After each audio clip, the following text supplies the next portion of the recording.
Hi gamer, it's been a while since I've been able to make a video, and even longer since we've had a notable Rivals 2 balance patch. This week, I thought it'd be fun to come up with, and concept a buff for each member of the Rivals 2 cast with my Discord community, to make their kits a little more interesting, and help them out a bit in their gameplay. Before we get started with buffing the roster, I want to make sure that we're all on the same page. If a character has a clear, built-in weakness, like Loxodont being slow, or Wrastor dying early, we should try and maintain that weakness and not erase what makes each fighter unique. Secondly, I want to make sure that each buff is interesting and increase the depth of a character's kit. Obviously, I could just propose to make Fleet Forwarder safe on shield without any spacing, and she'd be a lot better. But would that make her shield pressure more interesting for her and her opponent? I'd imagine not. And finally, I don't actually think that a lot of these characters need notable buffs or changes in general. I think the game is overall pretty balanced right now, with only the top 3 or 4 fighters feeling a bit too strong and the bottom 2 or 3 feeling a bit too weak. With that being said though, the content of this video is just a fun exercise to see what kind of changes me and my community could come up with, and shouldn't be taken with tons of seriousness. With that out of the way though, let's kick off the video. I thought it'd be fun to go down the roster in order they were revealed, starting with Zetterburn. Truthfully, Zetterburn's not the easiest place to start, though, since his kit kinda has everything that he would need. He's got great shield pressure, combos, and kill power. At first, I thought about buffing his upbeat, by allowing him to air dodge out of the startup animation like he could in Rivals 1 to mix up opponents, not just on the ground. But I feel like a lot of his identity and strengths are balanced by the fact that he is vulnerable during his upbeat, so I wanted to come up with a new way to make Zetterburn commit to the fight. Eventually, me and my community turned our attention to another part of the Lion's kit, his fiery burn effect. I wanted to make burn a little more interactive, so we decided that we should set Zetterburn's burn effect on a 4-second timer. But each time Zetterburn lands a hit, the timer should be extended by 1 second, rewarding Zetterburn for engaging. To balance this, when the opponent lands a hit, the fire depletes by 1 second, adding in counterplay that's especially valuable in those higher percent scrapping scenarios. This would reward Zetterburn for playing well, and extend his options at higher percents, since a lot of the times you aren't really rewarded for going for long precise kill confirms, compared to something like a raw up strong or a forward throw, since by the time the kill confirms are connecting into a strong, the fire's dissipated and you've missed your chance to score some bonus knockback. Hopping over to Ranno, I had a really hard time picking a buff for Ranno that didn't really seem too broken, and one that leaned into his already existing archetype. Sure, we could buff Needles or Bubble, but I think both of those mechanics are in their most balanced states currently. We could have also buffed Ranno's tech chasing by making his lower hitting moves a little larger, or increasing his initial dash speed. But both of those changes have ripple effect repercussions that I don't really think would be healthy for the game. Me and my Discord decided to go back and watch some Rivals 1 Ranno clips, and one sick feature that we all noted from the game is how strong Ranno's juggling game was, since he could hit fall up air 1 and immediately pop back up for another to carry opponents around the stage, with difficult to master combos, and really interesting finishers. To buff Ranno, I propose a 2-part change. Let's increase the hit stun slightly on up air 1, allowing it to be a consistent combo tool when only that one hit is landed. And allow Ranno to super jump immediately if he hit falls, presses down on the first few frames of touching the ground, and then inputs a jump. This could be limited to a really small window to make sure the input's tight, rewarding skill expression in both tech skill and gameplay knowledge, since knowing when to super jump to catch an opponent in disadvantage, and when you'd overshoot them is both equally important. Rocking out with Kragg next, we had an especially hard time with the Beetle Friend. In my opinion, Kragg is one of those top 3 or 4 fighters that are notably strong, and I've personally been petitioning my state legislator for immediate nerfs for him since June of this year.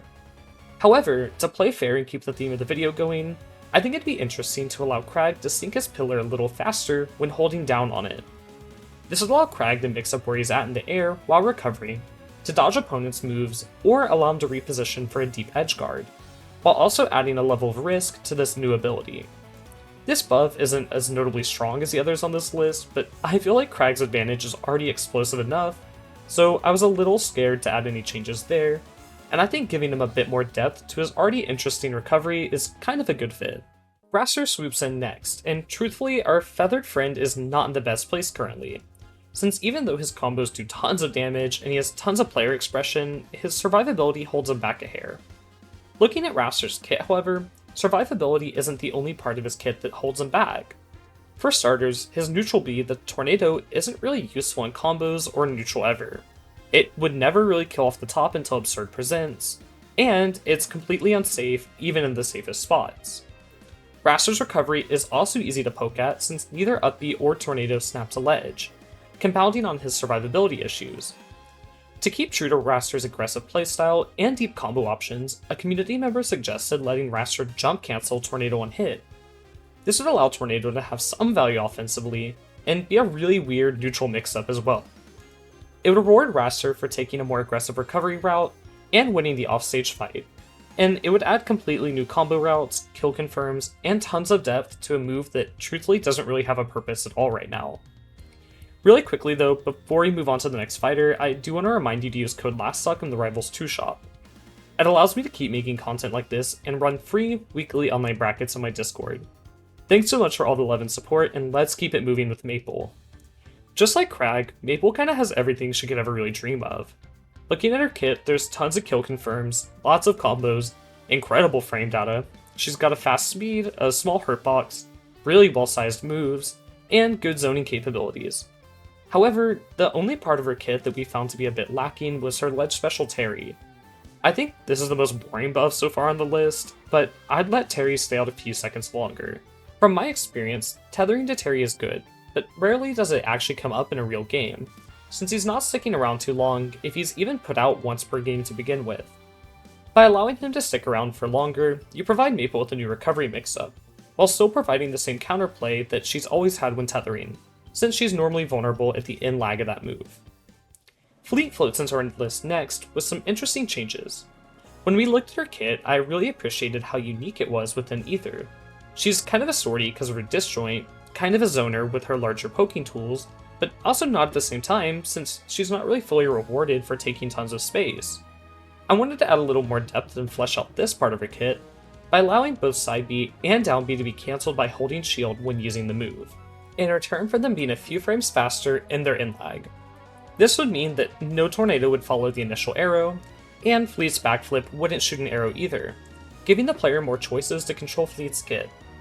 This would prevent side B from netting an opponent a free parry against Tornado when used on the ground, and get a bit more use to her worst option, in my opinion, her down B, while still keeping the fun and interesting combo potential of Tornado and the down B arrow, as well as the other mix-up tools in her kit, without limiting options to parry things in general, like a normal side B. Loxodont was a fun character to concept a buff for, and just like his catchphrase, leave a like on the video, you should leave a like on the video. He's just always saying it, you know? Back to buffing him though, when looking at his kit, he definitely has a few spots that don't look too great for him. His recovery and movement as a whole are sadly lacking just a hair, and while I don't think he's in the worst place in the meta right now, I do think we could still help him out just a touch. Me and my Discord decided that we wanted to allow Loxodont to cancel the in lag and second swing of the up B at the top of the move by using down B1. This would help him be a lot more expressive and mix up his recovery positioning. But to keep this balanced, let's only allow him to do this when he has at least one magma charge. If Loxodont did use a special that would put him into special fall before the down B, we should also put him into special fall after the down B is over, since it wouldn't be super fair to give him all this air movement and change up his momentum, and then let him also be actionable. Since his recovery is a core weakness of his kit, I also don't think it would be fair to give him a top tier recovery. So this might be one of the stronger changes that we've proposed so far, but let me know if you could think of anything else for him. Keeping it in the family, Loxodont's daughter Clairen was kinda hard to design a buff for. I thought about letting her jump cancel her side B on hit, however she already gets a lot of confirms from it, so that would be a touch redundant in my opinion. And so I reached out to a few friends. One of them mentioned how everything Clairen has feels very strong, except no fun zone, which is only really ever used against slower, predictable projectiles like Orcane Bubble, Fleet Tornado, or Kragg Rock Shards. When looking at how to incentivize no fun zone, me and my friend discussed making her tipper stun for longer while in the circle. However, that incentivizes the Clairen player to camp inside the circle, and opponents to just not approach it, slowing the game down by a lot while it's on the field. To keep the game fast and encourage using the no fun zone a bit more in matchups where it's normally not used, let's allow Clairen to cancel a parry into a no fun zone spawn.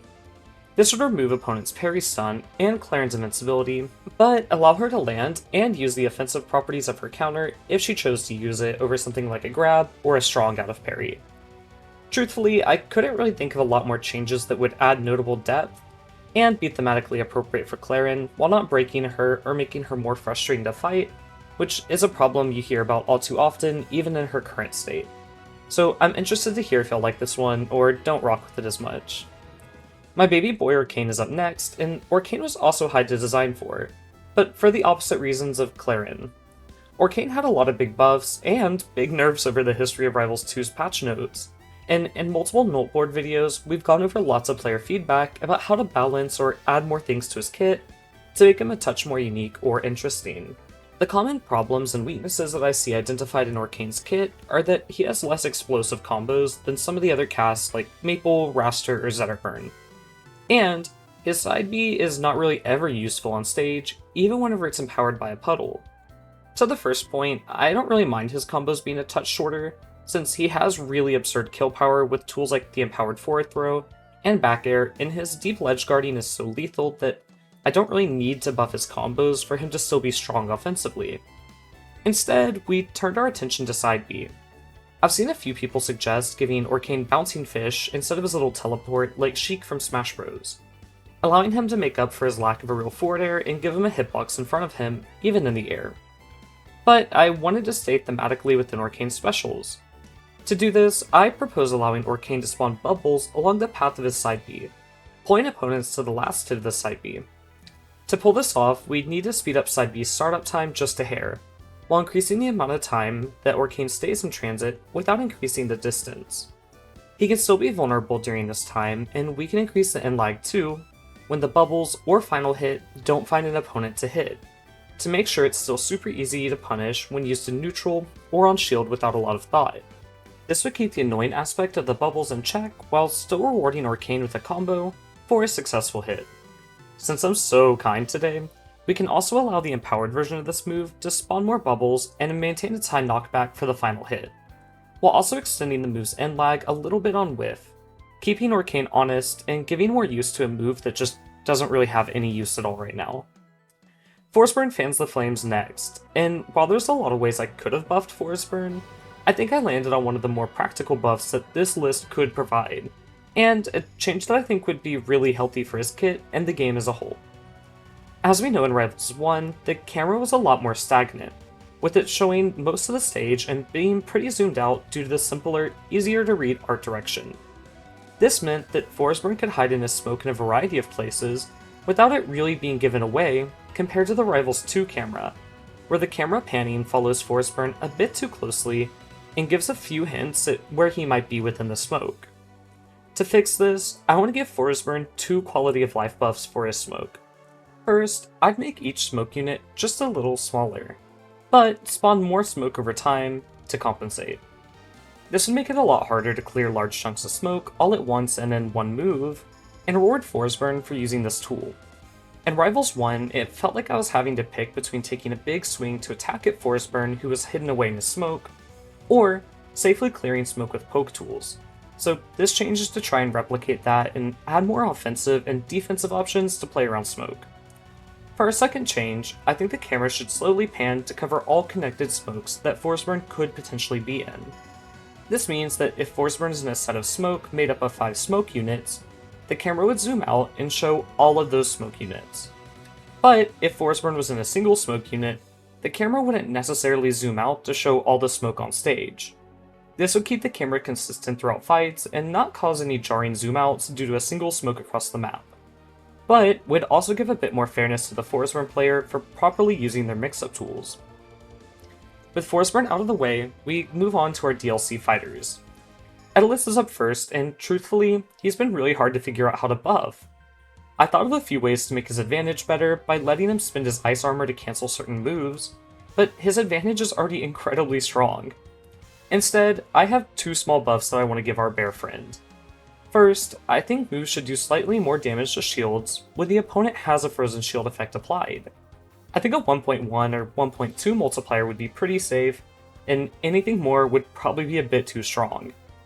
I think this would reward Etalus for landing a Frozen Shield a lot more, since truthfully I don't see players attempt to use it very often, or get shield breaks from it when they do land it. The second buff would be to make all Sour Spot and Weak Spot strong attacks pop opponents upwards. All too often, I see opponents get hit by the weak hits or initial hits of Etalus' strongs, leading up to no follow-up or kills, or even notable damage. By allowing these hitboxes to send opponents up into the air, Etalus could potentially connect into air combos, or a finisher off these moves, while still rewarding players with actual kills for landing the sweet spots of these strong attacks. Olympia is up for her buff now, and she's the last fighter that, in my opinion, doesn't really need any kind of buff at all. When looking at her kit, she kinda has everything, so I've got a small, nice little buff that would allow her to mix up her movement just a touch, while not feeling too broken, at least on paper. As we know, if Olympia is within her gym field, she can dash to it by pressing A and B, and when she uses down B, she can cancel into a little mini dash. My proposed buff for Olympia would be to allow her to cancel her down B into a dash to her gym if she's within the field. This would allow her to go from a defensive to an offensive stance pretty quickly, and give both options just a little bit more depth. However, I could see this being a problem if she was able to mix up people too fast, baiting them to hit her, blocking it with down B, and then immediately getting a follow-up from it with the gym dash. So, potentially locking her out of this option for a few frames after she's been hit might smooth over a couple of those concerns. As I noted, Olympia doesn't need a buff in my opinion, so this one is on the smaller scale of practicality, since it would take a good bit of setup by having to place gym and then block a hit in it, and has multiple avenues of counterplay, like just not swinging at her or breaking the gym. But I still think it's a nice usable option all the same. For Absa, I have a hard time picking out a new tool to add to her kit, but for the opposite reasons of most of the cast so far. While Absa is definitely on the lower parts of the tier list, she doesn't really need any new offensive tools in her combo game to push her up the roster, since her advantage is already really crazy. And while I thought about letting her cancel her side or down B early, I don't think either of those would be a good fit either, due to her already having lots of natural mix-ups within her kit. So limiting counterplay by letting her cancel moves that have parry stun would feel so shallow as well.